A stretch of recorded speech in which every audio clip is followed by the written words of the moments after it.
నిత్యం బిజీగా కార్లలో తిరిగే కాంగ్రెస్ అగ్రనేత రాహుల్ గాంధీ ఆటోలో ప్రయాణించారు. న్యూఢిల్లీలో పలు ప్రాంతాల్లో ఆటోలో ప్రయాణించారు. అనంతరం ఇంటికి చేరుకున్న రాహుల్ గాంధీ గార్డెన్లో ఆటో డ్రైవర్లతో కలిసి కాసేపు ముచ్చటించి వారితో కలిసి భోజనం చేశారు. ఈ సందర్భంగా ఆటో డ్రైవర్లు ఎదుర్కొంటున్న సమస్యల గురించి అడిగి తెలుసుకున్నారు.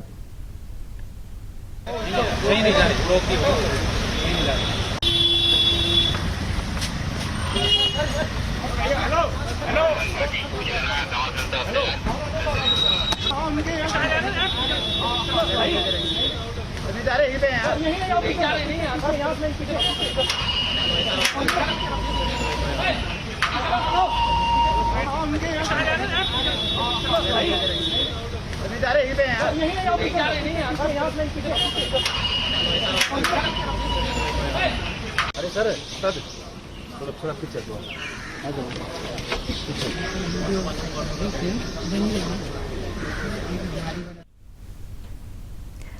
పెరిగిన పెట్రోల్ గ్యాస్ ధరల గురించి రాహుల్తో చర్చించినట్లు ఆటో డ్రైవర్లు చెబుతున్నారు. ప్రతి ఒక్కరూ నంబర్లను నోట్ చేసుకున్నారని డ్రైవర్లు తెలిపారు.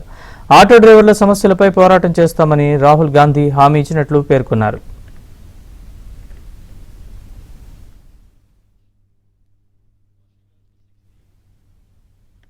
राहुल जी संग खाना पीना खाया, मैं अपना समस्या बताए। जो 2 रुपए किलो डेली गैस के रेट बढ़ जाता है, उसके लिए हमने बोले राहुल जी से हमारे बात संसद में उठाइएगा। और दूसरा बात बताए, हमारे बच्चे पढ़ लिख लिए हैं, रोजगार नहीं मिल रहे हैं, इसके विषय में हमारे बात कुछ आगे बढ़ाइए। बोला जो मैं संसद में जाएंगे तो आप लोग का बात में उठाएंगे, आपका बीमा भी हम करवा देंगे, सब कुछ करवाएंगे। राहुल जी बातचीत हुई है, ये गरीबी के बारे में, महंगाई है वो पर रोक लगना चाहिए। ये सीएनजी दिन पर दिन रोज बढ़ रहा है, पेट्रोल बढ़ रहा है, यही महंगाई के बाद चला है। हम लोग ये गाड़ी 8.5 लाख रुपए के मिल रहा है, इस पे कोई रोक नहीं, न कोई सुन रहा है।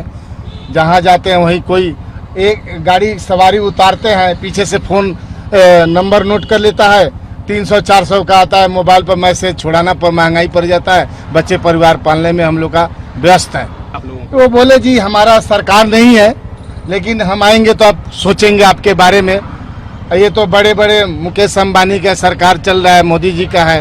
हाँ बोलूँ हमारा सरकार है नहीं, हम गरीबी है, हम अपना यही गरीब बोल रहे हैं, बस यही।